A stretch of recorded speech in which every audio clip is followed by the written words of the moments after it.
Hello, and welcome once again. J76NY here. Should I say King Romas Taurus of Rizia, playing Suzerain's Rizia. If you're not familiar with Suzerain and its style of gameplay, it's a choose-your-own-adventure, text-based role-playing game where you are a character. This is us, King Romas Taurus. The choices that you are presented, usually 3, sometimes more. They do have a very significant impact on the outcome of the story. I don't remember exactly how many different story endings that the developers said there were, but there are quite a few, and all of your decisions lead you down one path or another. Very, very entertaining game to play. I'm really pleased so far, with the exception of getting whooped in the war, how my playthrough's gone.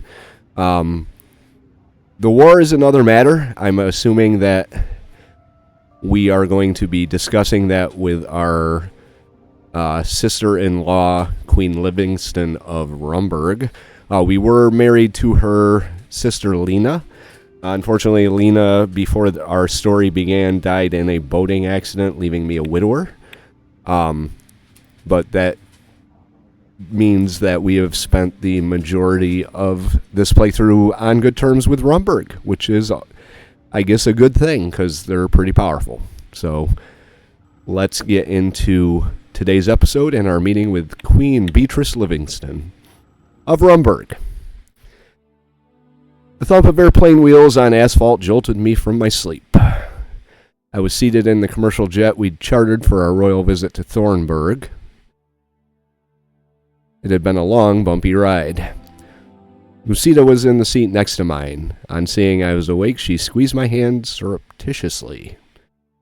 "Good morning, Your Majesty. I'm glad you were able to get some rest." She is my counselor of war and security and my girlfriend. These are the choices I was talking about here. I was having the most marvelous dream. I think you were involved. Are you joking? I can hardly sleep in my own bed, let alone an airplane.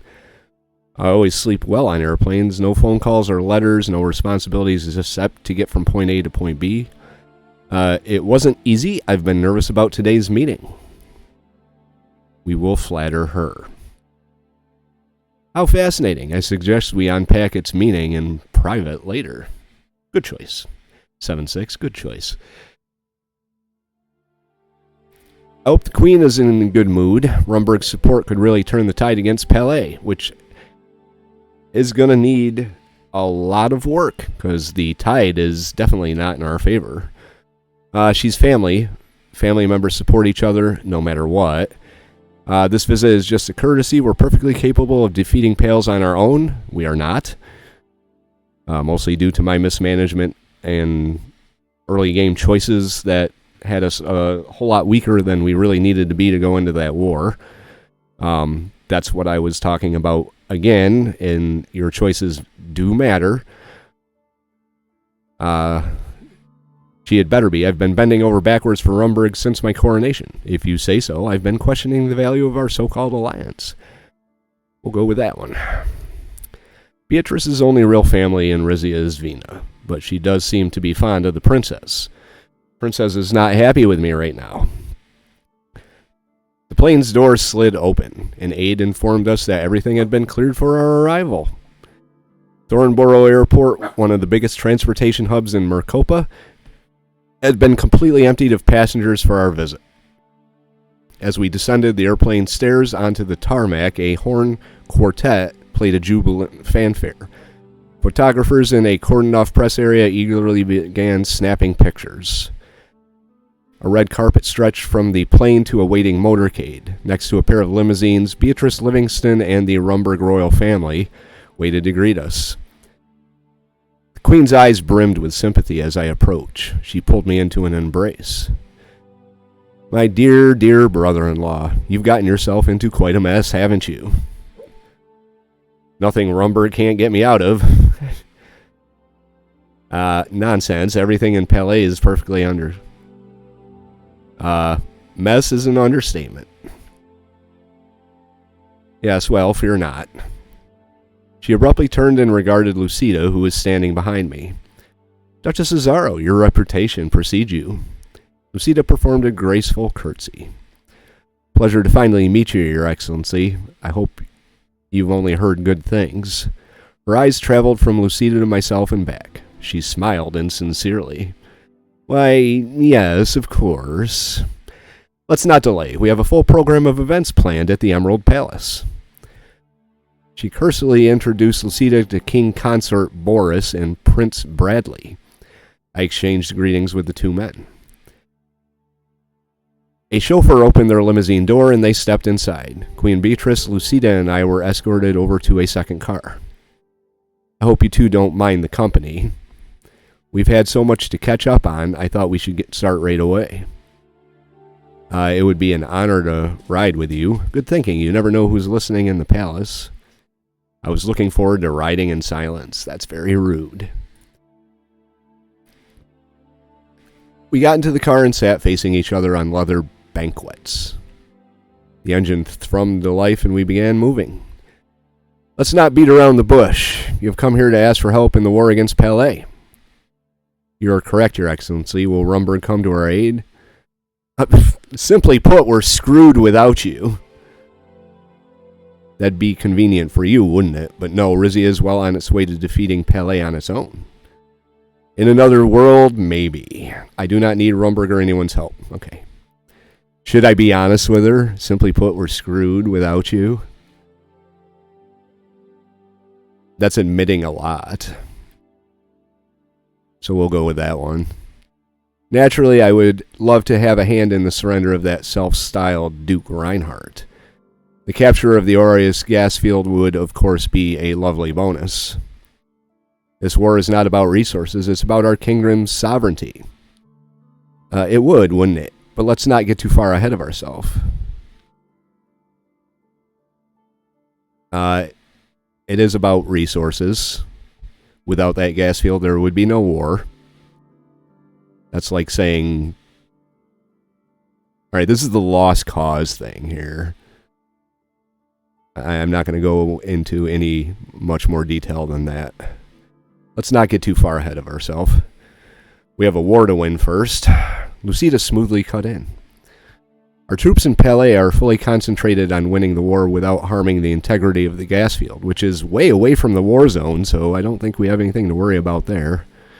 Any support you can offer will surely increase their chance of success. I should say so. I needn't remind you of the superiority of Rumburg's military technology. I cannot argue with that, Your Excellency. Our homegrown military industry is in its infancy compared to yours. We shall prepare a sizable shipment of our very finest equipment, Ka-74s, grenades, body armor. It will be sent at your disposal. I cannot thank you enough. I have a few more specialized requests. I'm gonna not bite the hand that feeds me. It's the least I can do. Now, is there anything else on your mind? Only what your talented chefs will be serving us for supper. If I told you I had moved on from Lino, would it bother you? Oh. How important is it to you that Rizia stay a member of Grace? What happens if your tensions with Swordland escalate? Do you expect Rizia to fight for you? Oh. Shit. The last episode in this one, I've been given choices which are not exactly... It's a choice of what I really don't want. The least of which what I really don't want. So, we'll ask about that, I guess. She raised an eyebrow. First off, there will be no escalation. Not if President Rain knows what's good for him. Second, Rumburg has enough reservists to fight for a century if we need to. Calling in our distant neighbors would be a waste of ship fuel. Out of the corner of my eye, I saw Lucida nod in agreement. But of course, I would expect you to support the cause, as I am doing for you. Getting caught between trading partners would be most uncomfortable. But you know where my allegiances lay. Should that day ever come, Rizia will be there for you. I do not doubt it. We turned off the freeway. The massive green domes of the Emerald Palace loomed in the distance. We finished the journey in comfortable silence. There was still a long visit ahead of us. Okay.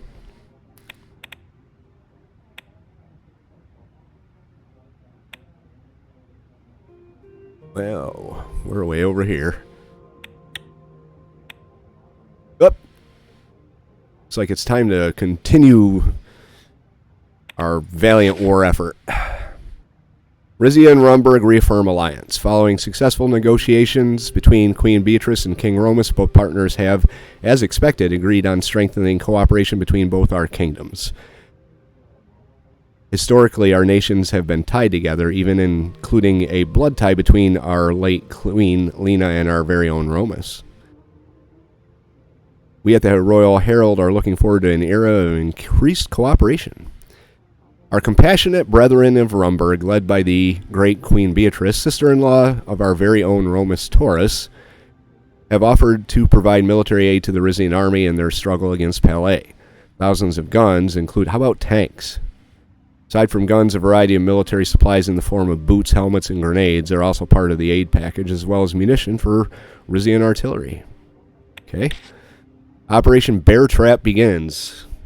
President Smolak has declared the start of Operation Bear Trap against the separatist militant group that plagues northern Wayland. I will link to seasons 1 and 2 of Suzerain at the end of this episode, and if you want to know more about Operation Bear Trap and President Viktor Smolak, he's a douchebag. I hate him. I've hated him since the first time we interacted with him. Watch them. So at the end screen with the 2 pop-ups, that'll be the first 2 seasons of Suzerain. The Kingdom of Rumburg has announced a military aid package to his Rizian counterparts. Yep.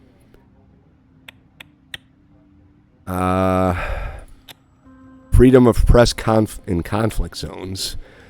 Alright, well, independent journalists from around the globe are seeking permission to enter the war-torn area of Palais to shed light on the realities of war and provide unbiased narratives. Provide limited supervised access, full access, or nothing. We're going to provide limited access there. Our stats have been increased. Rizia restricts access to the war zone. By restricting the access of independent journalists to the war zone in Palais, including our very own geopolitical reporters, Rizia risks jeopardizing the work of those reporting the truth. But fear not, for geopolitical will continue to attempt to access the war-torn zones, to provide accurate and truthful coverage of the situation on the ground, and to uncover any misdoings by warring parties. Okay. Wartime economy.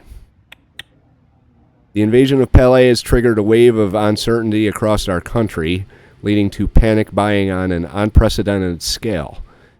Our country's panic buying? Like toilet paper? Panic buying? Our country's industrial might has pivoted almost entirely towards the war effort, further reducing the availability of everyday items. This shift has inflated prices and strained the pockets of the average Rizian, significantly affecting their everyday lives. Ration essential goods that'll decrease my authority by 1. We've got it to spare, but I'm not going to do that just yet. Palace ensures living standards will be maintained. The Palace has acknowledged the cost of living crisis as a result of the Palais War, and has ensured it's doing everything in its power to lessen the burden on ordinary Rizians. It also highlighted that while the coming months might be tough, living standards are expecting to rise dramatically once we win the war, as the Aureus gas field will bring untold riches. Hang in tight. Hang tough, Rizia. See what this is. Countering Palesian propaganda. In an audacious move, enemy forces have launched a psychological warfare campaign distributing propaganda leaflets across the country and the occupied territories. These leaflets criticize the war's toll, question leadership motives, and urge soldiers to desert with the aims of undermining morale and provoking unrest. Launch a counter-propaganda campaign. -1 on authority. That, I think, is a little more of a justifiable expenditure of authority than rationing food and toilet paper. We could tighten informational controls and censorship or ignore. I'm going to launch counter-propaganda campaign. I'm going to read a newspaper. The great fact-check Palais propaganda debunked. We at the Royal Herald have identified a need for clear factual information debunking the recent Parisian lies that have spread to gullible citizens in our beloved kingdom. So we have dedicated this special edition of our newspaper to it. Let's start with the most common lie told. That Rizia invaded Pales. Wait, we did. Okay, whatever. This is not a war of aggression. It is.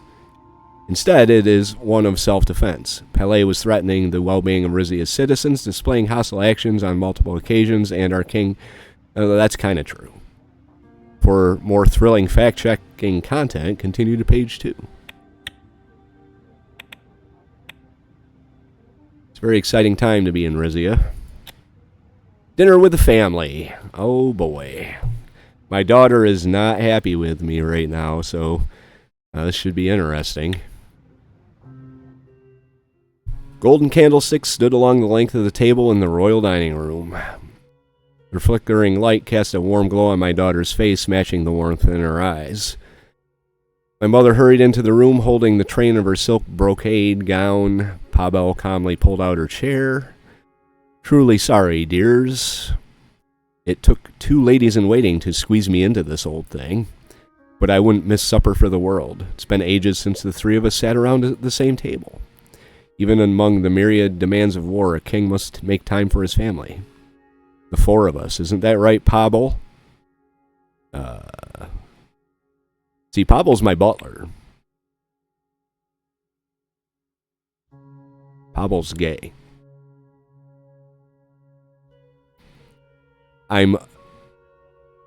Given some of the options I was offered earlier on in the playthrough with interactions with Pavel, I'm kind of wondering if I could have taken Romas down the sensitive route. That may be something for a future playthrough, maybe. Make him a complete autocrat, dictator, and gay. I think an idea has been formed for Season 4, but let's get through Season 3 first. It's been a hard year for Vina. I wanted to give her time to process her feelings. That's very kind of you, Father. Pardon my interruption, but dinner is served. Pavel rang a small bell. An army of kitchen staff materialized around the table, bearing plates of food. He fastidiously wiped the dust off an ancient-looking wine bottle before pouring glasses for Vina, my mother, and myself. A rare Cantovoro Grand Cru, bottled in 1926, days prior to the uprising. I bet it's aged more gracefully than I have. A curious choice, Pavel. A reminder of triumph over seditious internal elements. Well chosen. Thank you, Your Majesty. Pavel bowed and disappeared back into the kitchen. I looked down at my plate. Dinner tonight was Monkeys lobster with rice and plenty of butter. Your father couldn't stand lobster as a child, Vina. I could only get him to eat it by telling him it was a magical creature called a sea pheasant. Wait, there's no such thing as a sea pheasant? I can make him a dumbass, too. An autocratic, dictatorial, homosexual idiot. What do you think? An example of how we all believed what we want to, no matter how implausible. My mother nodded in agreement. What's on your mind, Vina? You know you can tell me anything. Nothing, or, well, she slowly and deliberately put down her fork. I can't bear it anymore, Father. Did you do it? Huh? My mother went pale. She shot Vina a look of warning. Oh, I sent her fiancé off to fight in the war. Not at the dinner table. I agree. Let us move on to more pleasant topic. Please go on, Vina. You can ask me anything.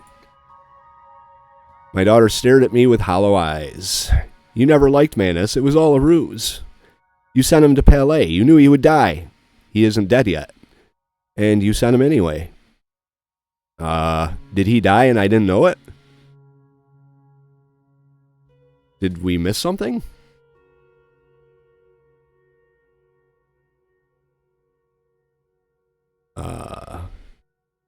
What? Did he die? Hang on. He's the leader of the Rizian People's Party.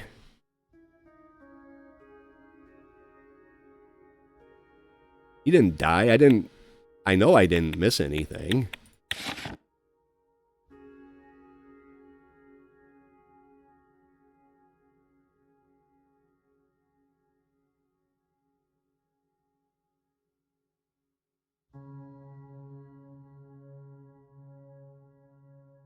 Yeah, I know I didn't miss anything. I know you're sad, but that's no reason to take it out on me. Manus wasn't safe in Rizia. The wound is still fresh, so I will forgive your rash outburst, but not your slanderous accusation. I know you're sad, but that's not reason to take it out on me. Don't bloody patronize me. I know what you are. Vina seemed close to tears. My butler discreetly offered her a kerchief. No thanks, Pablo. I'm fine. She turned back towards me. Did you ever really want me on the council, or was that just to keep me busy while you... She started sobbing. Estella rushed over to her side of the table and embraced her tightly. There, darling. Let it all out.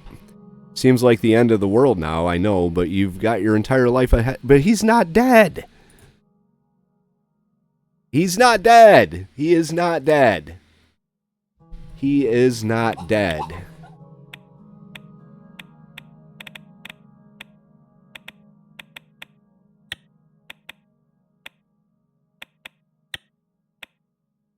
Yeah, House Sazon members. Leona Sazon. It says Leona Sazon. What about... But he didn't die.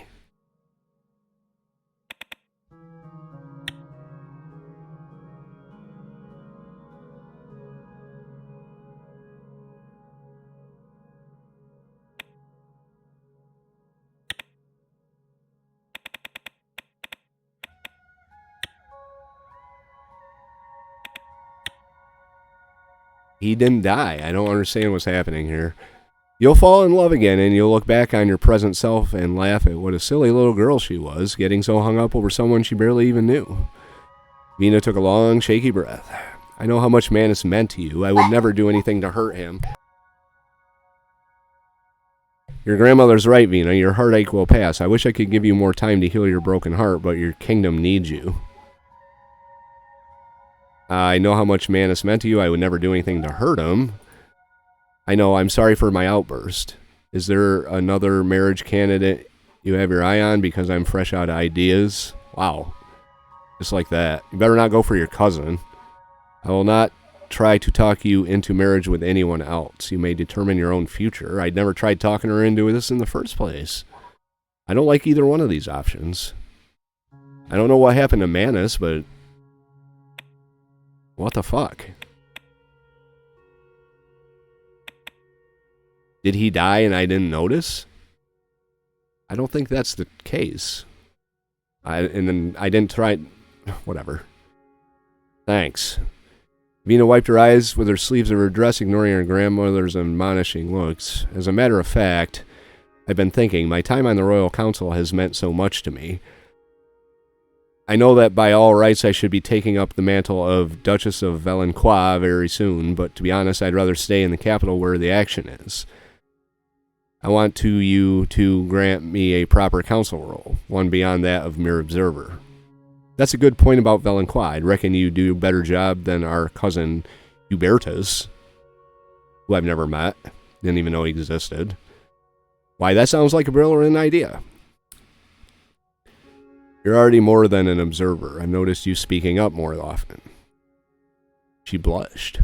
Yes, well, I believe I've gained enough experience for my opinions to carry weight, and you're the heir apparent. So, there's that. Your daughter has a point, Romas. If she's going to insist on spending the rest of her precious youth within these palace walls, you may as well give her more to do. Is that really what you want to do, Vina? Hang around your old man until he drops dead and you become queen? She'll never find a proper husband if she stays on the council. My counselors earn their positions based on merit, not on their relationship to the king. We'll go with that one. A little lighthearted. Not forever. I have a position in Monkeys waiting for me. Please, Father, it's the only thing that will get my mind off Manus. He can't be dead. I don't remember him dying. Well, as you wish. From now on, you shall be Lady Regent of the Royal Council. You're asking for too much. If you want a distraction, I'll give you a distraction. Vina Torres shall reign as Duchess of Valancois. Lady Regent of the Royal Council sounds better. Can't mispronounce that. I like it. Good. She rose and pushed in her chair. I'm full of ideas already. May I please be excused? Without waiting for an answer, she elegantly exited the dining room, brushing past Pablo on her way out. My mother looked bemused as she watched Vina leave.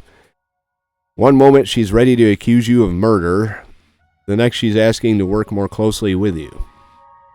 She's wrong about my involvement, by the way, in case you had any in doubt. I did send him there, but I don't remember him dying. It's best to keep her occupied. Who knows what she can get up to if she isn't.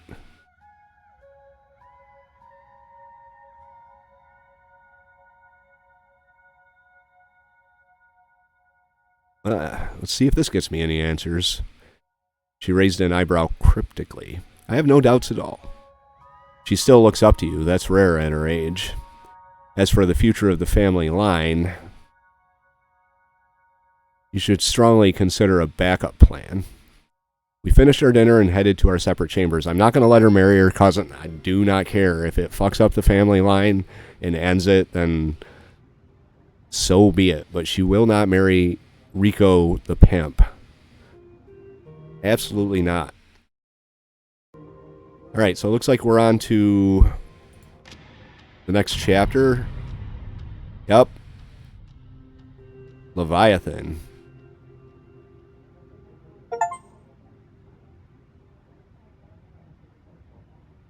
Steam achievement. Outstanding. Security Council meeting. The Guild of Royal Allies. What's this? Confederacy of Vindonism loses the war. The revolutionary forces, in a surprising turn of events, overpowered the monarchist regime and took control of Canthapur. The victory set off a chain reaction with Ragkara and Penguvi quickly falling into revolutionary hands. The Battle of Tamarin marked the end of the monarchist resistance, culminating in their surrender and the rise of the Free Republic of Vendozia in Suriyanagara. The new government ushered in sweeping social democratic reforms and radical changes, reshaping every aspect of the previous political and social landscape. The streets of Canthapur, once a bastion of monarchist power, now echo with revolutionary songs as people embrace a future filled with hope and uncertainty in equal measures. -1 on the authority to extend diplomatic recognition to a monarchy that's been overthrown. I don't like the way that's going. Or we could say nothing, which we are going to say nothing. Manpower, battleships, submarines. Manpower, battleships, submarines. That could come in handy. Battleships.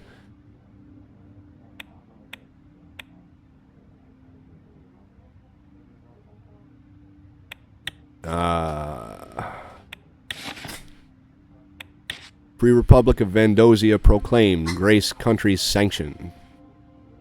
Alrighty. There is... I guess I can't go any further. I'm still wondering about frickin' Manus here. What's the codex say? Organizations. Intergovernmental. Grace. What about it?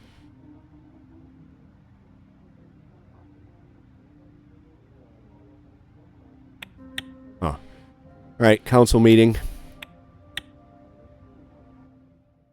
As I entered the study, I found my father... What? Hunched over his desk, staring at a map spread out in front of him. The scent of alcohol hung heavy in the air. Region of Zille... What? Marked in bold lines seemed to draw his gaze like a magnet. I could see the pain etched on my father's face as he gripped the edge of the map. It was the first time I'd ever seen my father cry. I stood frozen in the doorway as the weight of his sorrow over the loss of Zille filled the room like a heavy fog. Hello, Your Majesty. I'm glad you could join us. What? Lucida's words jolted me back to the present moment. Okay, so he was having some type of daydream. Thought the game was going haywire on me here. Upon entering the council room, I found Titus and Lucida. They were awaiting my arrival, promptly rising from their seats when they noticed me. I'd come to receive the latest updates on the situation in Zille. Oh, you know me, always eager to dive into the riveting world of bureaucratic discussions. Well, let's hear it. Always a pleasure to be here, so what have you got for me? Hope this won't take long. Let's skip the pleasantries and get to it.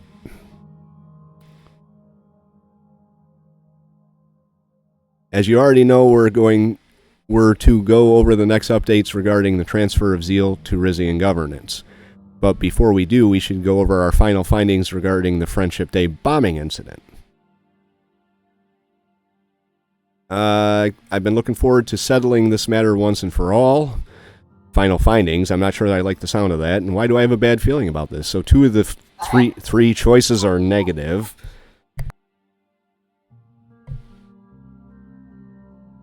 Alright, let's see what's going on in Zille. As do I, however, you may not like what you're about to hear. Unfortunately, there isn't a substantial update to provide. Although you ask us to investigate Pele's potential involvement further, since the onset of the war we face significant limitations.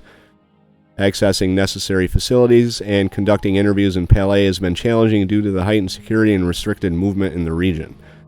Additionally, communication channels have been disrupted, making it difficult to gather first-hand information from sources within Pele.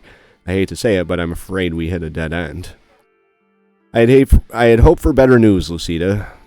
This is a setback we can ill afford. Well, isn't this just peachy? Can we anticipate any changes in the situation? It's unacceptable, dead end. I appreciate your honesty, Lucida. It's a challenging situation. There's only so much you could have done. Got a soft spot for her. She's got a soft spot for me, too.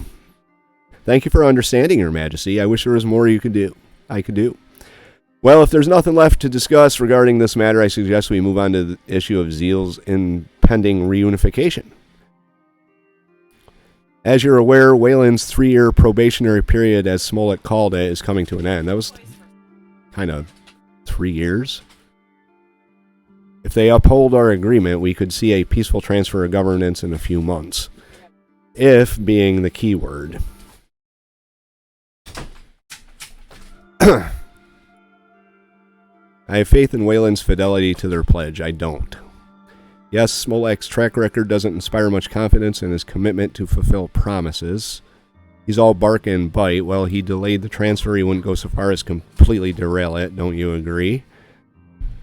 He's crazy, but yeah, I mean, that could, yeah. We'll go with this one. Here's where we are regarding progress on Zille's return, Your Majesty. At the moment, our chance of peaceful transfer are highly unlikely. Great. With all that in mind, I suggest reviewing the contingency plans we made for the return of Zille in lieu of the agreement with Wayland. Oh. I must say, pessimism doesn't suit you, Titus, but fine, let's indulge in the worst-case scenario planning. Let's explore our options.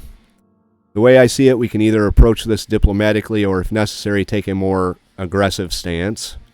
And how do you expect us to do that? Aggression is the only language Wayland understands. Let's start with the diplomatic approach. Well, we don't have a lot of options. We could continue supporting ATA, furthering the advocacy for Rizian values and culture could rally public support for a reunification referendum. People tend to value having a say in shaping their own destiny. True, the ATA has demonstrated considerable effectiveness. We should keep them in mind in case additional services are required. The ATA is a bunch of pansies. They lack the spine needed for such an attack. If we must act, we'll seek more robust solutions. Deploying the ATA to Zille sounds promising in theory, but I doubt their presence alone will sway public opinion. Well, I'll go with that one. If those are our only diplomatic options, let's hear what the less than diplomatic alternative looks like.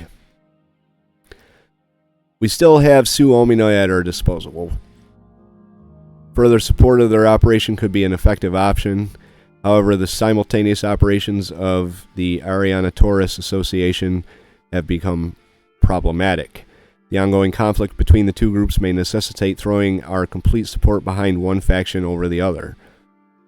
Suomino still has a crucial role to play. I don't want to abandon them. If they can't cooperate, we may have to terminate one operation or else our efforts will be for nothing. That's basically just what she said.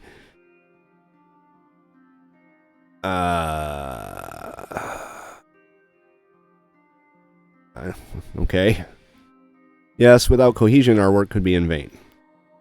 Well, however the situation develops, I'm confident that we'll persevere. I can't say I'm enthusiastic about any of our choices, but I'll take what I can get. Good to know. In the meantime, let's wait and see how the situation with Wayland develops before we take action. Anyways, in conclusion, you'll be pleased to know that the momentum behind Zille reunification continues to grow at a steady pace.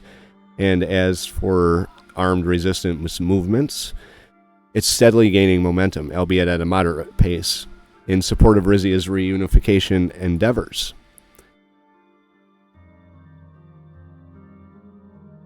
Thank you. That's good information to know moving forward. You have any thoughts so far, particularly regarding the presence of ATA or Suomino in Zille? What did I just say? I suggest we hold off and await Wayland's response before determining our course of action.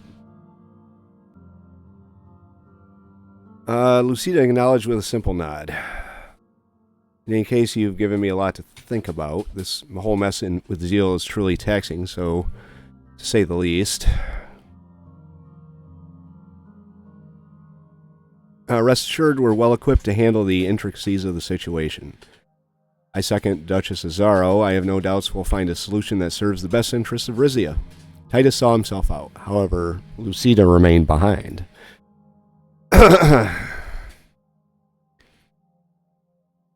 Something on your mind, Duchess? A teasing smile adorned Lucida's face. Just thought I'd see what your plans are for the rest of the day and if you needed company. Yeah. With Lucida offering an approving smile, we departed from the council room and headed to my private quarters shortly afterwards. Here we go. Stat decrease battleships. What the hell?